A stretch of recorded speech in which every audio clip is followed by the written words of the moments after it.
Perkenalkan, nama saya Anissa Ainunalda.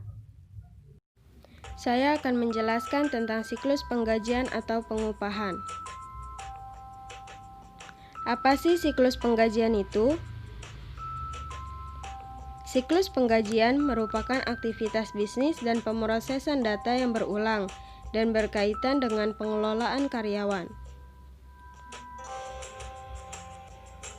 Kegiatan atau aktivitas siklus penggajian: melakukan update file induk penggajian, perubahan tarif pajak, validasi waktu dan data kehadiran,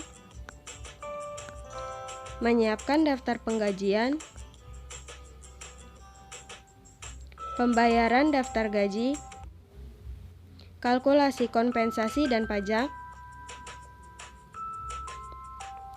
pajak penghasilan dan potongan lain-lain. Bagian-bagian yang terkait dalam siklus penggajian.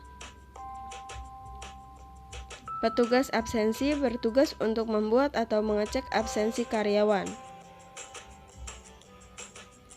Manajemen sumber daya manusia atau MSDM bertugas untuk membuat daftar gaji karyawan, menghitung pajak penghasilan pribadi karyawan, serta membuat laporan penghasilan. Karyawan menerima slip gaji serta membuat revisi apabila ada kesalahan perhitungan. Pemerintah menerima slip pajak penghasilan. Asuransi menerima slip biaya asuransi. Bank bertugas untuk mentransfer uang ke departemen yang bersangkutan dan menyerahkan slip gaji, slip pajak penghasilan karyawan, dan slip biaya ke perusahaan. Pimpinan menerima laporan penggajian dari bagian manajemen sumber daya manusia, mengecek laporan penggajian, serta membuat revisi bila ada kesalahan. Assalamualaikum warahmatullahi wabarakatuh. Perkenalkan, nama saya Ellen Lestariani. Oke, di sini saya akan menjelaskan tentang dokumen yang digunakan dalam siklus penggajian. Apa aja sih yang digunakan? Yang pertama ada dokumen pendukung perubahan gaji dan upah. Umumnya dikeluarkan oleh fungsi pegawaian berupa surat-surat keputusan yang bersangkutan dengan karyawan. Misalnya surat keputusan pengangkatan karyawan baru, kenaikan pangkat, dan perubahan tarif upah. Yang kedua ada kartu jam hadir.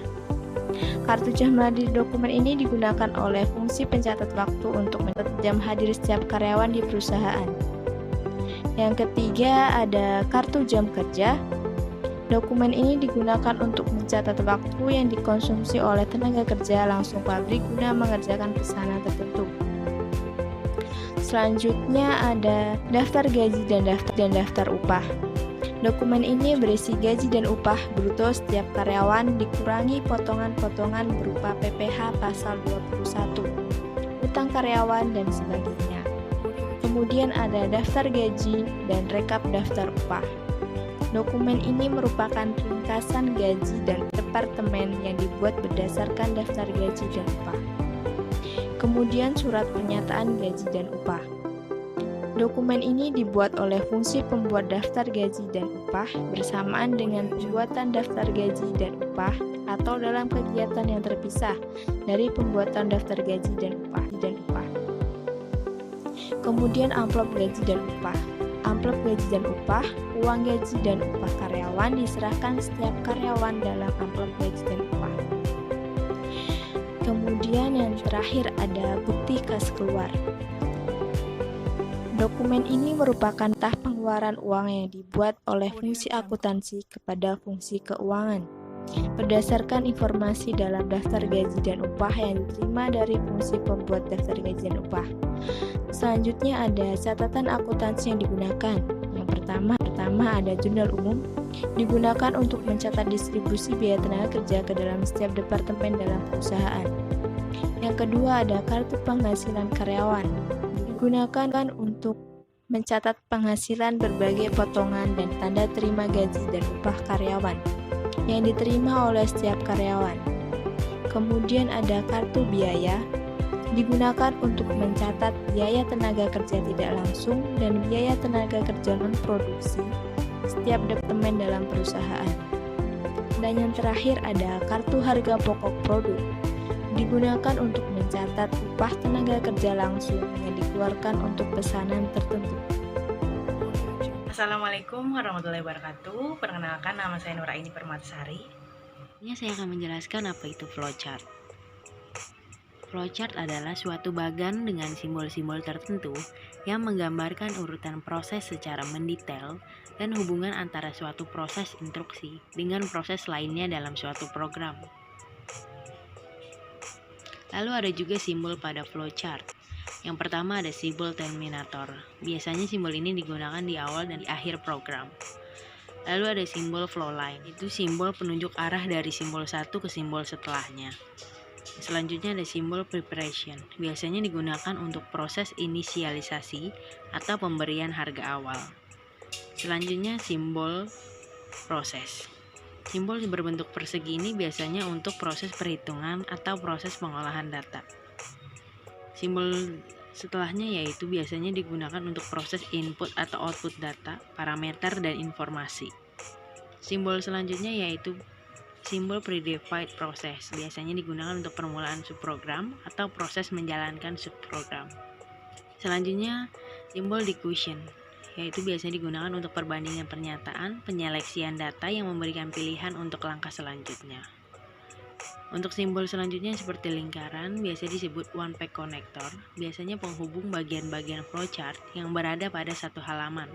Simbol selanjutnya yaitu off-page connector, biasanya penghubung bagian-bagian flowchart yang berada pada halaman yang berbeda. Selanjutnya ada sistem penggajian dan pengupahan PT Kusuma Mulya Palur. Yang pertama itu dari karyawan. Biasanya karyawan itu memasukkan kartu jam hadir ke mesin pencatat waktu, lalu mengisi daftar hadir karyawan. Setelah itu, bagian pencatat waktu melakukan pencocokan pada saat datang dan pulang yang dilakukan oleh karyawan. Assalamualaikum warahmatullahi wabarakatuh. Perkenalkan, nama saya Septiani Rahayu. Di sini saya akan menjelaskan untuk bagian personalia.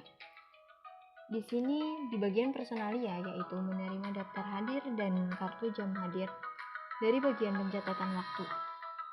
Lalu melakukan pengecekan ulang, membuat daftar gaji rangkap 2 berdasarkan kartu jam hadir dan daftar hadir, membuat rekap gaji rangkap 3, struk gaji dan amplop gaji.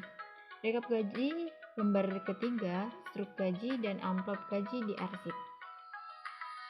Selanjutnya, mengirimkan daftar gaji rangkap 2, rekap gaji lembar ke-1 dan 2 ke Kabag Keuangan untuk dimintai otorisasi.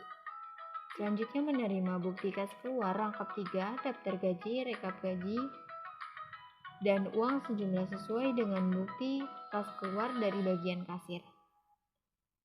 Melakukan otorisasi bukti kas keluar rangkap 3, lalu menyerahkan rekap gaji dan bukti kas keluar yang telah diotorisasi ke bagian kasir.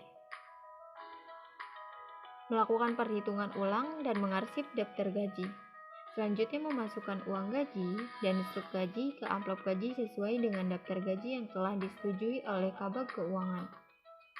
Selanjutnya melakukan pembayaran gaji kepada semua karyawan. Oke, untuk bagian keuangan yaitu menerima daftar gaji rangkap 2, rekap gaji lembar ke-1 dan 2 dari bagian personalia, melakukan pengecekan, menyetujui dan menandatangani daftar gaji dan rekap gaji. Daftar gaji dan rekap gaji yang telah diotorisasi diserahkan ke bagian keuangan. Daftar gaji dan rekap gaji lembar kedua diarsip. Menerima bukti kas keluar rangkap 3, daftar gaji, rekap gaji, dan cek daftar bagian akuntansi. Selanjutnya menandatangani cek.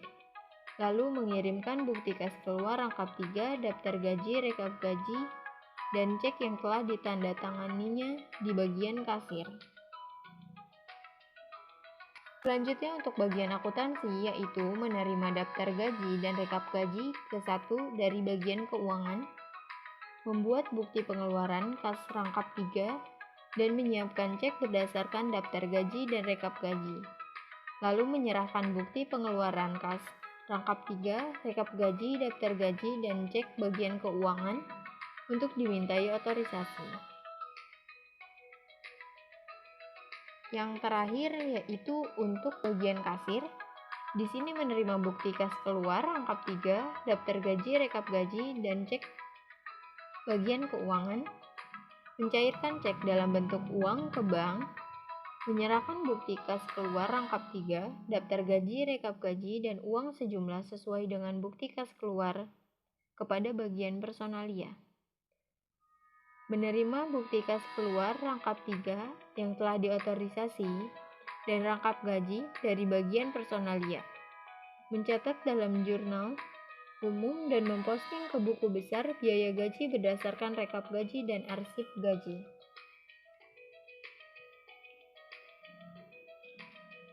Dan sekian yang dapat kami sampaikan. Wabillahi taufiq wal hidayah. Wassalamualaikum warahmatullahi wabarakatuh.